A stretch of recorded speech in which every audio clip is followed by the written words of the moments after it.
A consistently unbelieved thought will lose its power over time. A thought that arises, a disparaging thought, a thought about our maybe lack of worth, a thought that makes us feel bad about ourselves, it makes us question our worthiness of being loved. All the different thoughts we can often have about ourselves that are disempowering, they are thoughts, they are mind activity. And they arise again and again and again. When we learn how to be with them, notice them, witness them, and not believe them, they will lose their power over time. So the idea isn't to stop all those thoughts. The idea isn't just to make them all go away. Eventually, they fade and they will visit much less often and with much less ferocity. But initially, they're going to keep coming. So we want to learn how to get some distance, watch them, witness them, and even marvel at them and go, wow, check out my mind. Check out my old conditioning. Check out those old habitual ways of thinking and feeling about myself. So, a consistently unbelieved thought will lose its power over time. Here's an analogy. Imagine that you're in a movie theater watching a really scary movie. And you are in it. You are thoroughly engrossed. You're completely in the story. And what do you feel? Fear. The person's about to open the door and the killer's on the other side of the door, and you're in the theater going, no, don't open the door. Don't open, oh God, no, oh, this is not going to be good. And you're feeling the fear. Part of the entertainment. You've gone to the movie because you like scary movies. But imagine at some point that you got to a level of fear and discomfort that you didn't like. And you thought, wait, I don't want to feel this any longer. All you would have to do is get some distance, pull back, wake up, and remember you're in a theater. What would happen in that scenario if you're in the theater and you just went, whoa, wait a minute, hold on. You looked around and there's a whole bunch of other people in the theater, and you realize it's a movie. You remember it's a movie. Oh my God, it's a movie. That's right. None of this is real. It's a movie. What would happen to that fear that you had been experiencing? Gone. You see the reality of the situation. It's just a movie, and the fear goes.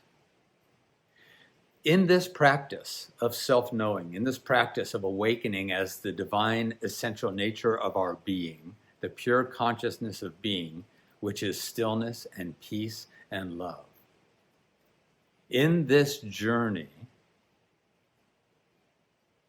we start to recognize and remember and remind ourselves that everything that is causing us distress, and I'm not talking about the being physically threatened in the world, I'm talking about our own emotional struggles. They are activity of mind.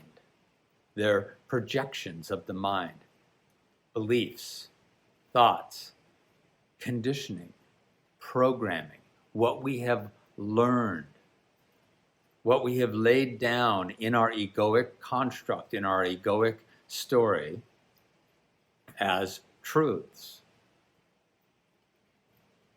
And they're just learned behaviors, learned thoughts, habitual thinking, habitual repetitive narratives of self. When we can start, like in that movie theater, when you can stop and get a little distance and going, wait, I'm in a movie theater. When we can stop and go, whoa, that's my mind. Check out my mind. This is fascinating. This is wild. How much fear my own mind can induce within me. And the mind is afraid of its own thoughts. It's believing its own story. It's believing its own narrative. When we can get a little distance and watch that,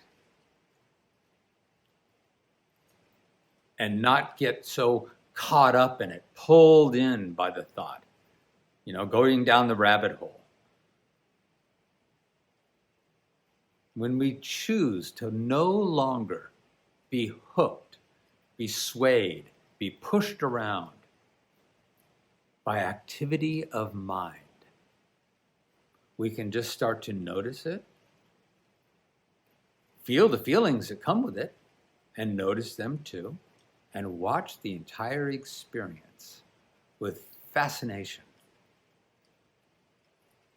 Imagine being able to sit and watch your own mental and emotional experience, know that it is conditioned, programmed, taught, learned,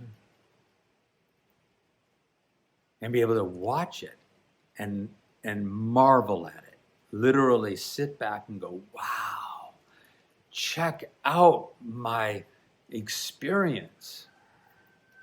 Oh, it's fascinating. It's wow, this is powerful. This is powerful, this combination of thought and belief and reaction. And I'm going to take it a step further, going deeper into the work. We learn to ask the question, and what is aware of all of this? And what is aware of this coming and going of this emotional, mental experience? Pure awareness.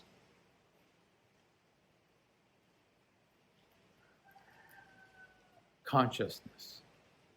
Peaceful consciousness, noticing the troubling movie, noticing the troubling experience of habitual thought and feeling.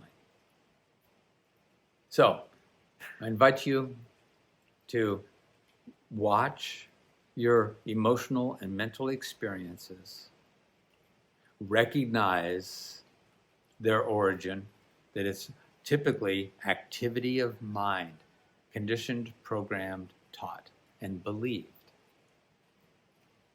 So the beliefs will still come up, and you'll still feel them, and they won't feel good.